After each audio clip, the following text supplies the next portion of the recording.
Anong ginagawa mo dito, sir? Wala nang sir, di ba? Tsaka wala ba munang good morning dyan? Or ayaw mo bang makita ako? Sorry, good morning. Hindi naman sa hindi ako masaya.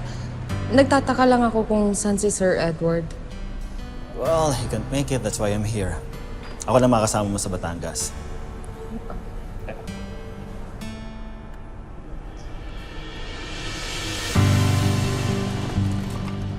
Para sa hometown mo?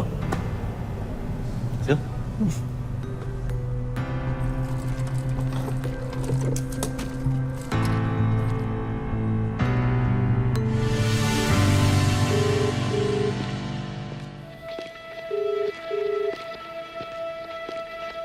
We're sorry, the number you have reached is not in service.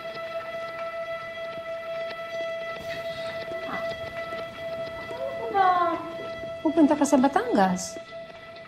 I was. Oh. Kaso, biglang may inutos sa akin si Dad. I was really looking forward sa trip na yun kasi makakasama ko sana si March. Oh, so are you saying you're liking this March? Hayaan mo na. May next time pa naman. Tsaka marami pa kayong trips kung saan pwede kayong magkasama.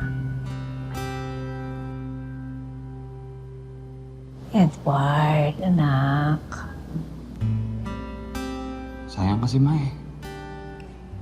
Naplano ko na yung buong weekend. Yun sana yung chance ko para ma-impress ko si March. Anak, hindi ka naman kailangan mag-extra effort for her to like you. Puro to recampo. I don't see any reason kung bakit hindi ka magugustuhan ng March na yan. No reason. Unless si Paolo makakalapang ko. Ano ka ba? Huwag ka mag-isip ng ganyan.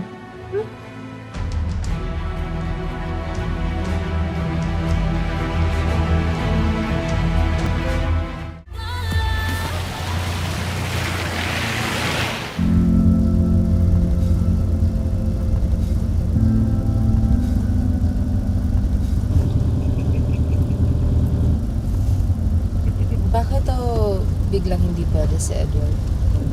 Niresign ni Dad sa isang VIP client. Siya daw kasi request. Ganun ba? Miss mo agad? Pwede bang curious lang? Kinulayan mo naman agad ang tanong ko. Bakit? Hindi mo ba type yung kapatid ko? Masyado na akong napaso para mag-isip sa mga yan.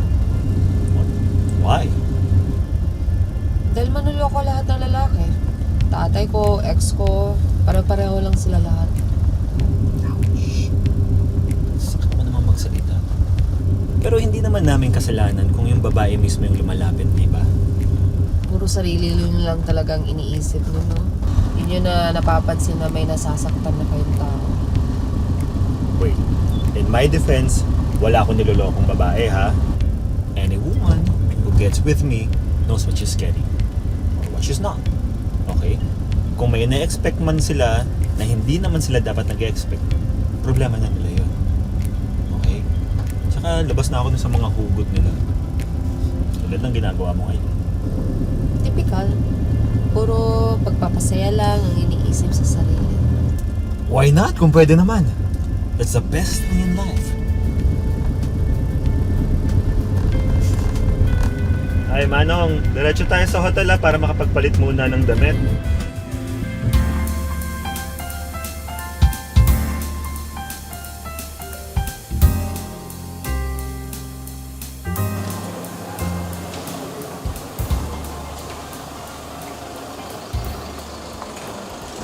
Let's go.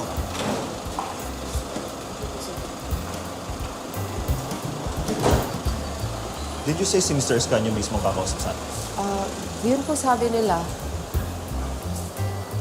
Open ba itong resort? Parang ang dami guys. Sa tingin ko po, sir, hindi lang po tour guests. Mga brokers at agents din po sila. So okay. Let's make challenge. Tara.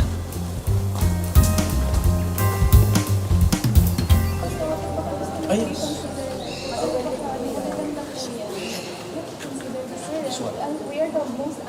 There's Mr. Escanio.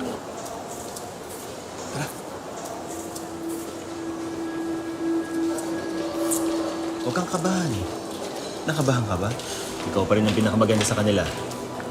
Hindi lang naman yun ang problema. Iniisip ko lang, ang dami na nila. Mapapansin pa kaya tayo? That's why you're here. Okay? Kaya natin to. Kaya mo yan. Ikaw si Mr. Stig, di ba?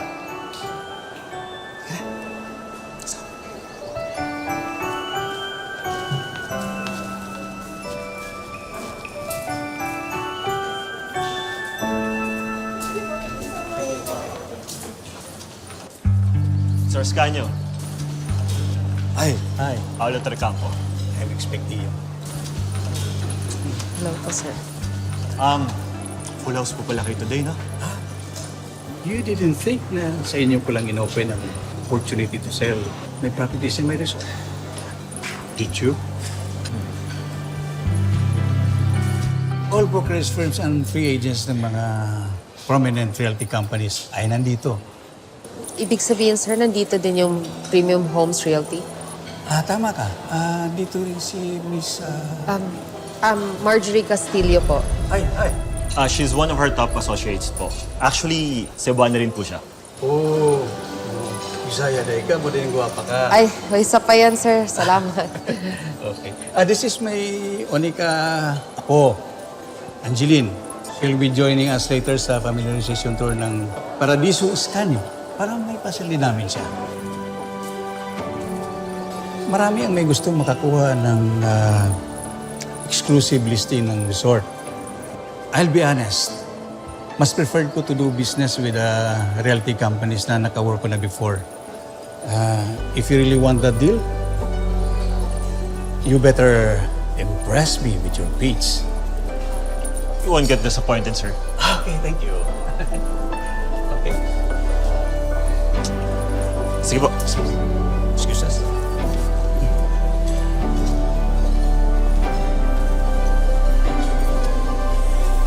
Parang medyo tagilid tayo dun, ah. Pero, kaya natin to.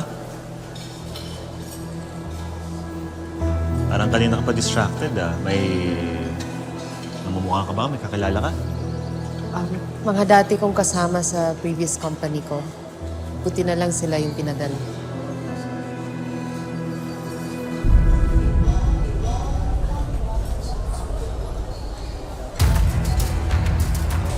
Randall?